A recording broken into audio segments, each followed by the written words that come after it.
Ayunduza ni Chakweteka. Kodi zina mainduza Chakweteka? 33 years old. Zaka za kwanda 33. Ndijoncho. From Martin village. Machokera mu Martin. TA Chikowi in the district of Zomba. Mfumo ya Pampando Chikowi boma la Zomba. Kumpando. You are in this court to answer on 2 charges. Lero mupezeka mbolo no kuti muyankhe milandu iwiri kunenedwa kuchokera kwa oyimira boma. The first count is on negligence acts causing harm to a child.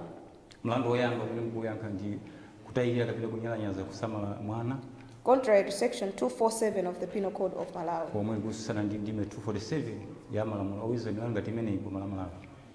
The state is alleging that oyimira boma kunena kuti on the 10th of August 2023, panayi pa 10 August chaka chimwe chino at Chikowi in the district of Zomba, kwa Chikowi boma la Zomba lomwelo, you forced your 10 years old child BC to go in town to beg.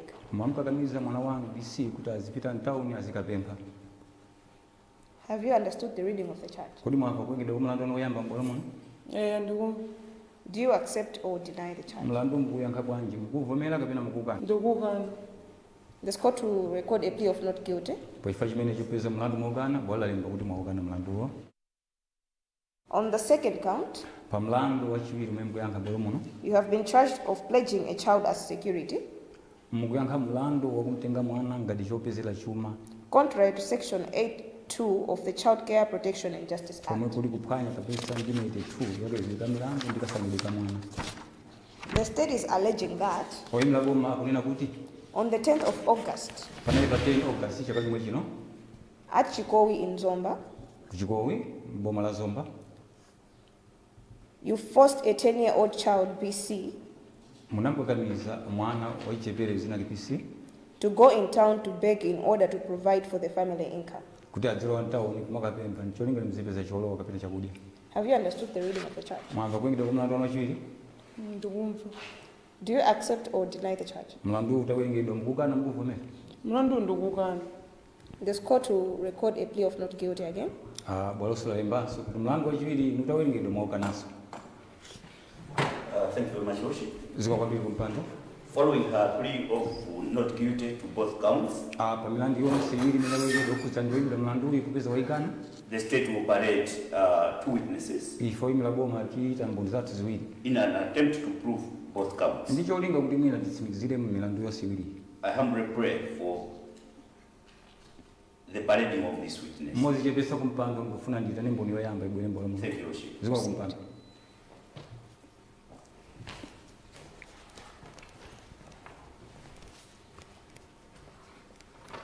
Makupira mulungu bambo.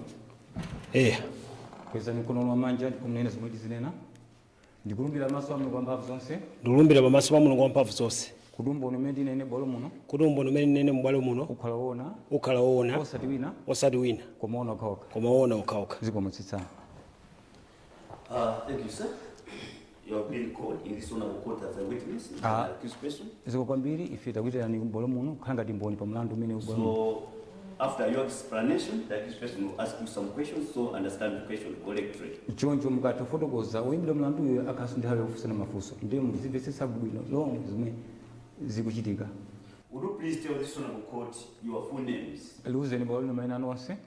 Ine ndine David Chirwa, ndili ndi zaka 38, ndipo ndimachokera ku Zomba, tiye Chikowi. In which village in Zomba?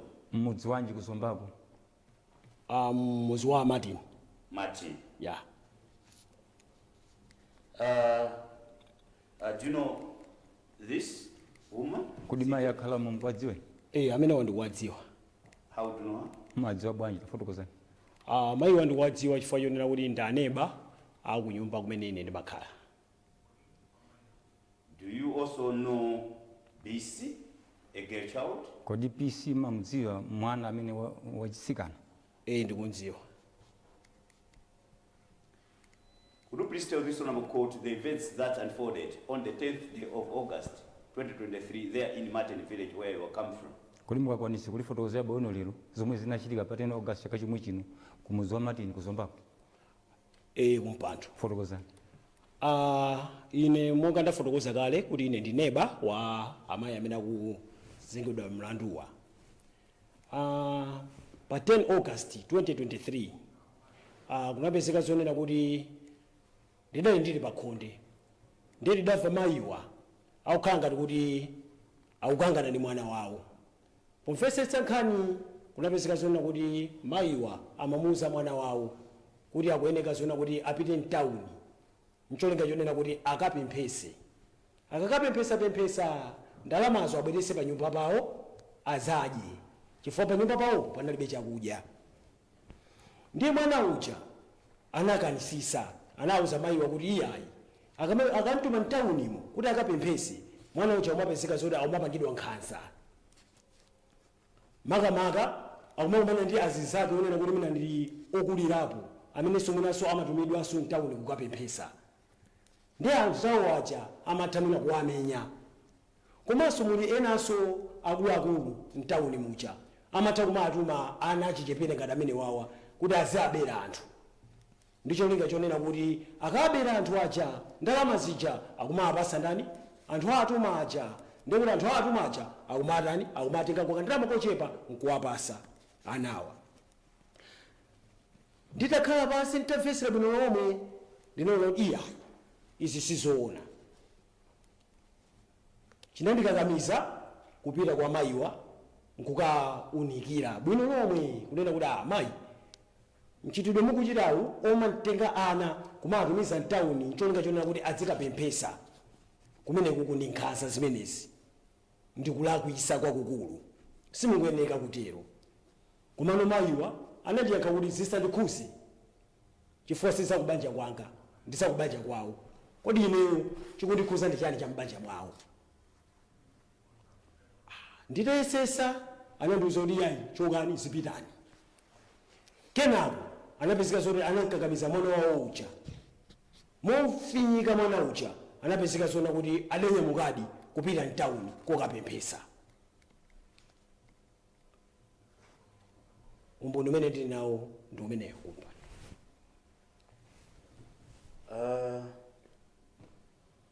Thank you. ziko kwambiri. After that, she insisted to send the child to on street to beg. inu mutaunikira zimenezo kuti zimene akuchitazo ni nkhanza kwa mwana koma amayiwo anakanisisa ndithu amapitizabe kumtuma mwana kulowa mtauni. How did you receive that? ndiye mutamva Stubbornness. kuti mayiwa sanamve uphungu wanu munaganiza zoti ali muchite chani? pamenepa ine ndinaona kuti sizoona. chifukwa chonena kuti iwowo anamuuza mwanayo kunena kuti akapita mtawuni akabereko ndi ndalama ngati sakabwerako ndi ndalama iwowo ndiye kuti mwanayo asabwere pa khomo pawo nali okhuzidwa ndithu. Thank you. Ziko Your Worship, that be all from this witness. kumpando umboni woyamba nsomwezi Stand up, madam. imira naye Do you have questions for that witness? pa umboni umene aperekera oyimira bomawa mwinawo mafunso ndili nawo. Ask. afunse. kodi inuyo sumazoti namuna anga anachoka anandithawa ndipo inuyo sumazoti nene mavutika kweza chakudya kuti Mzifunsa Your ndadya Worship, one question after the other. You should be asking one question that he should be able to answer, then ask another question. mukafunsa mudikire kuti ayankhe kenaka mkufunsanso lina. But also this court, be mindful that the court is taking notes, therefore you have to be slow. komanso muzidziwa kuti khudi si mashini akulemba ndi anthu muzikapatsa mpata kuti azilemba zimene fotokosaso. achabwera ine ndimangofuna andiuze iwowa kuti iwowa za mwana wanga zikukhuza bwanji. afuseni za mwana wanga inezo kukhuzani bwanji mwana amesa ndi wanga ndipo ine ndimantuma kuti azikatenga anena akuzani kuti funso dina ayankhe kenanso tingatipalira fusani osafotokoza ineyo kuti simukudzoti amuna anga anandithawa. ndimadziwa koma sinabwere kuno kusankha za mbanja mwanu. ndiye ineyo mmanena kuti chithanzo ndizichitenga kuti mesa mwana ndimantuma ndi wanga. inuyo mukuyeneka kupeza chochita chifukwa chonena kuti mwanayo mukamtuma mtawuni kuti akapemphe mmakhala kuti mukumphwanyira ufulu wake bwanji niwo osapita kukapempha inuyo.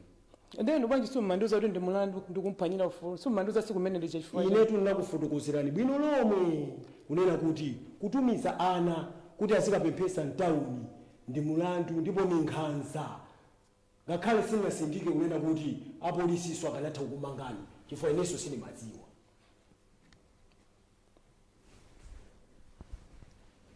Is that all? pali mafunseni ayi palibe mpando. You can sit. Kanpansi. Do you have questions in re-examination? Oyimira boma kapena pale mafunso ena kwa mboni. Your Worship, we don't have any question in your examination. Kumpando Thank you. tiibe naye mafunso mboni athu yambayi. Thank you, sir, for your evidence. Ziko kwamba chifo chombo lwanu bolo muno mutautuka kapansi.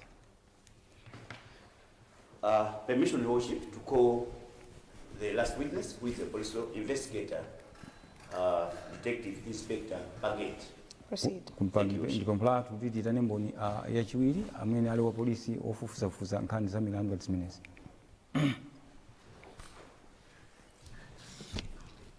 Take oath, sir. I swear by the mighty God Ndikulumbira maso amu kwa mphamvu zonse that the evidence I shall give kuti umboni umene ndipereke mbolo shall be muno the truth, ukhala wona nothing osati wina but the whole truth. komona kokha. Your Worship, I'm Detective Inspector Christopher Pangeti, Kumpando ine dzina langa ndine Christopher Bangeti based magwechito at Zomba Police Station, Your Worship. ndi magwechito azofufuzafuza koma ndimakhera kuzomba. Your Worship, I know the defendant in the dock. Kumpando ine tumayi ali umomo lero ndikuwadziwa. She is Nduza Chapweteka Dzina lawo mayiwo ndi mayi Nduza ni Chapweteka. from Martin Village, Iwo amachokera mu Zomba Martin. Tie Chikowi District, Zomba. Mfumu ya pampando Chikowi mboma la Zomba. Your Worship, Kumpando I remember very well, ndikukumbukira bwino lomwe it was on 10th August kuti panali pa 10 August chaka chimwe chino 2023, when we received a complaint from members of the public pamene tinalandira ife dandaulo ku ofisi kwathu kuchokera kwa anthu ozungulira mudzimu that a certain girl child by the name of BC kuti mwana wina wachichepere dzina lake BC was lingering around in town amayendayenda mtawuni begging. kupempha. Then we made a follow-up Ndipo ife tinayifufuza nkhaniyo kuitsatira and we found the girl. ndipo mwanayo tinakampezadi. Upon asking her, Titampeza ife tinafunsafunsa. Your Worship, she revealed that Kumpando mwanayo anawulula kuti she was sent by her mother, anamutuma kuti azipempha mtawuni ndi mayi the ake defendant in the dock. omwe ali m'bwalo muno akuyankha mlandu mayiwa. And we went to the village where the defendant in the dock stays. Ndipo ife tinawuyatsa ulendo wopita kumudzi wa Martin kumene kumakhala mayiwo. After being directed by the girl child, Anatitsogolera ndi mwana yemweyo and we found the woman. ndipo mayiwo tinakapeza ali pa khomo. Upon asking her about the allegations that was leveled to her by the girl child, Ife titafunsa mayiwo pa malinga ndi dando limene mwana anafotokozera. Your Worship, she was denied. Mayiwo to anasisana nafe. But there was a neighbor Koma panali wina woyandikana naye kumudziko that confronted her, amene anati iye ayi mayi mpunanga.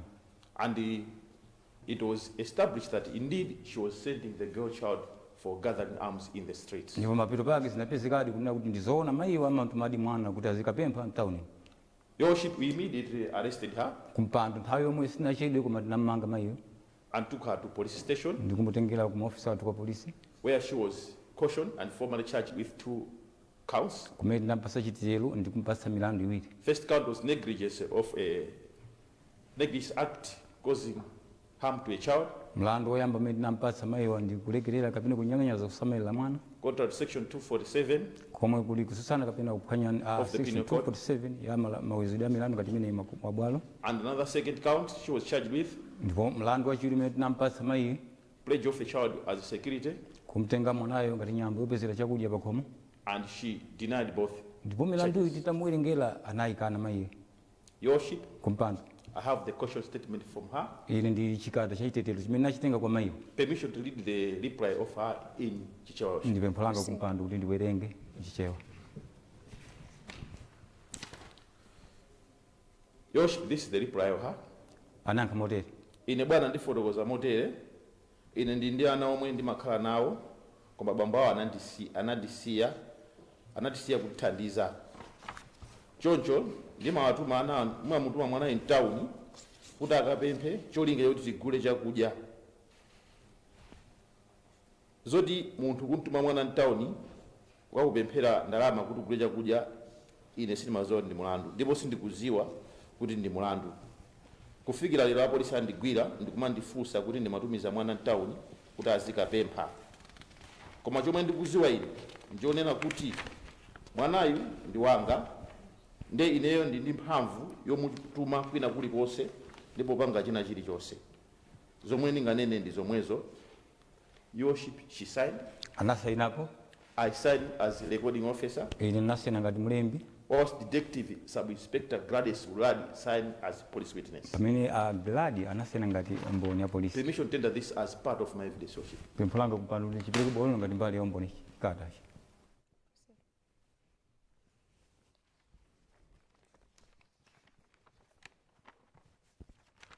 Sena ndino. Ndine.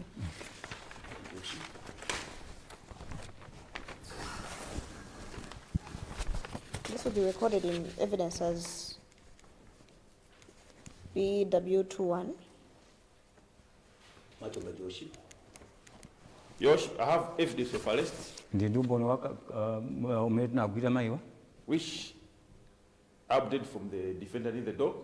Imene utengaswira kwa mayi amene ali oyankha mlandu tsiku lero. Permission to read the reply, Chicha Worship. Proceed.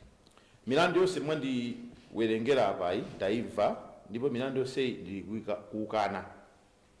Your Worship, she signed. Anasena po mayiwa. I and the Detective Gladys Uladi did also likewise. Ine nasena ngati mlembi ndipo Uladi anasena ngati mboni ya polisi. Permission to this as part of my evidence. Ndifuna ndichiperekeso bolo ngati mbali ya mboni chikata. Nasena pandino. Ndine nasena.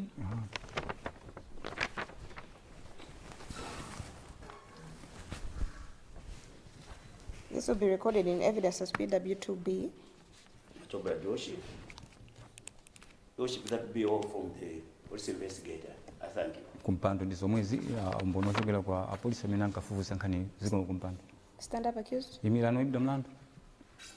Have you heard the evidence of this witness? Mwamva mboni ochokera ku mboni ya boma yachiwiri. Ndamva. Do you have any questions for him? Pazomwe fotokoza mbolo muno muna mafunso. Ndilibe funso. Thank you. You can sit. Khani pansi. State, do you have questions in your examination? No question. Thank you. Thank you, Detective, for your time. Ziko kwambiri chifukwa choti anthawi yanu bolo muno. Thank you, Your Worship. Your Worship, reaching this far, this marks the closure for prosecution case. Kumpando formula boma pamitafika apa sapano silibwisa mboni ina tamaliza mlandu watu. After closure of the prosecution's case, Oyimla boma atamaliza kubweretsa mboni zawo zonse bolo muno. the court has a duty to make a decision whether the accused has a case to answer or not. Tsoni makhala ntchito ya khoti kuti liwonikire mamboniwo ngati oyimidwa mlandu ali ndi mlandu kapena ayi. This court will adjourn for a few hours Pachifukwa chimenecho bolo liyimisidwa kwa maola ochepa chabe. for it to make a ruling on a case to answer. Ndicholinga choni likabwese maganizo ake kuti liwonikire ngati ali olakwa mayo kapena ngosalakwa. Court rise.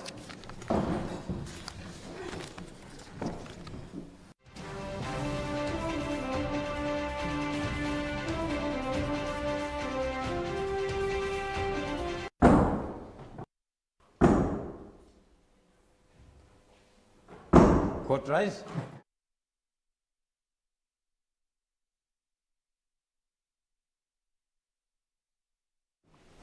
Get seated.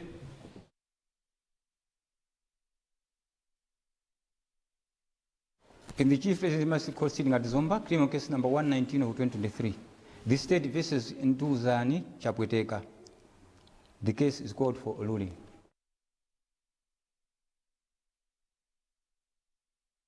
This court adjourned for a few hours to make its ruling on whether the accused has a case to answer or not. Baloli nodela wa naimisidwa pakanthawi kochepa apolisi atabwesa mboni zawo zonse nafuna kuti likapereke maganizo kumpeza oyimidwa mlandu ngati olakwa kapena ali ngosalakwa.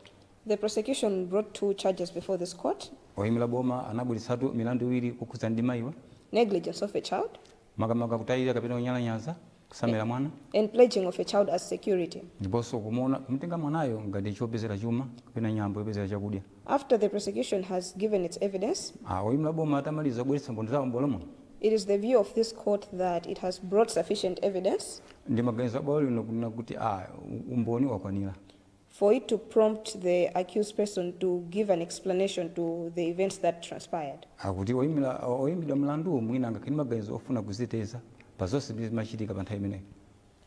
The accused herein has two options. Oyimidwa mlandu pakali pano ali ndi zinthu ziwiri zoti akhoza kuchita. You can give evidence and call witnesses. Mutha kuperekera mboni no kapena kuitana mboni zimene muli nazo. You also have the right to remain silent. muliso ndi ufulu ongokhala chete osayankhapo kanthu. You should understand that if you choose to remain silent, it doesn't mean that you have accepted guilt. Chimene mwina kudziwa chona chimwe wakhala chete osayankhapo kanthu musazitenge ngati kuti kapena mwamangidwa kale kapena ndino lakwa. Will you exercise your right to remain silent, or you're going to give testimony? Kodi magazano ali pati mukhala chete kapena mufuna kulankhulapo funa ziteteza. Ayi sindiyankhulapo kanthu. We'll adjourn Pakali pano tikuyimisidwa bwaloni kuyimisidwa for the court to prepare its judgment. ndicholinga choti bwaloni likabweretse chigamulo pa mlandu.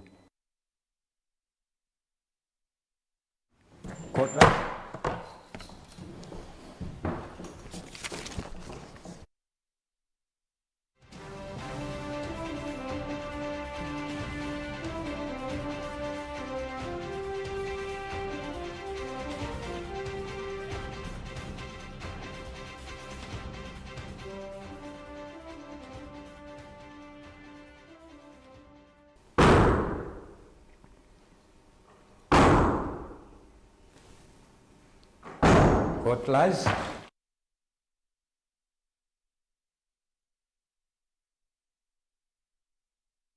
Get seated. In the Chief Legitimacy Court sitting at Zomba, criminal case number 119 of 2023, the state versus Ms. Induzani Chapweteka. This case is called for judgment.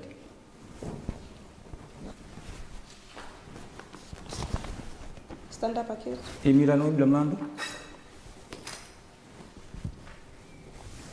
The accused, this is the court's judgment on. This is the court's judgment. Leo ndisiku limene bwalo linofuna ipeleke chigamulo pa mlandu wanu. The accused person, Nduzani Chapweteka, Ino mai Induzani Chapweteka appeared before this court to answer on 2 counts: munaonekera mbwalo muno kudzayankhapo milandu iwiri. negligence of a child, neglecting a child, Mlandu woyamba ndi kunyalanyaza kapena kumulekerera mwana. and pledging a child as security. Ndipo mlandu wachiwiri umene muyankhaso mbwalo muno ndi kumutenga mwana ngati nyambo yopezera chakudya. You pleaded not guilty to both counts, Ndipo milandu yonse itawerengedwa mbwalo muno inu munayikana. and the state paraded witnesses to prove both charges. Pachifukwa chimenecho oyimira boma anayitana mboni zawo ziwiri kuti atsimikizire mlandu umenewu. The first witness was a concerned community member, Ndipo mboni yoyamba ya boma anali iye amene zimaphuzeso kwambiri zimene munachita munthu wako kudera kumene makhala ino. and the second witness was a police officer who cautioned you. Ndiponso mboni yachiwiri inali ya boma imene inakupasani chitetezo ndi kupasani mlandu uyu. Both witnesses gave evidence that you let your child BC to town for begging. Mboni zonse ziwiri zinagwirizana kunena kuti inu zoonadi mumutumiza mwana wanuyo kupita mtawuni kumakapempha. You did not provide any defense to this court. Palibe chimene munalankhulapo kuti mune muziteteze mbwalo lino. However, what transpired in cross-examination is that Komabe zomwe zidachitika kuchokera ku mafunso amene mafunsida ndi zoti you said that the victim is your child, therefore you shouldn't be told on what to do with your child. munayankha oyimira boma kunena kuti mwanayo ndi mwana wanga simungandiuze zochita. I'll look into section 23 of the Constitution, Bwalo lino liyang'ana mmene malamulo amanenera pa section 23 which provides that in all matters concerning children, the best interest of the child will be a primary consideration. pamene malamulo amanena kuti chofunikira kwambiri chimene mwana amafuna ndi chimene chikhale choyambirira moyo wake.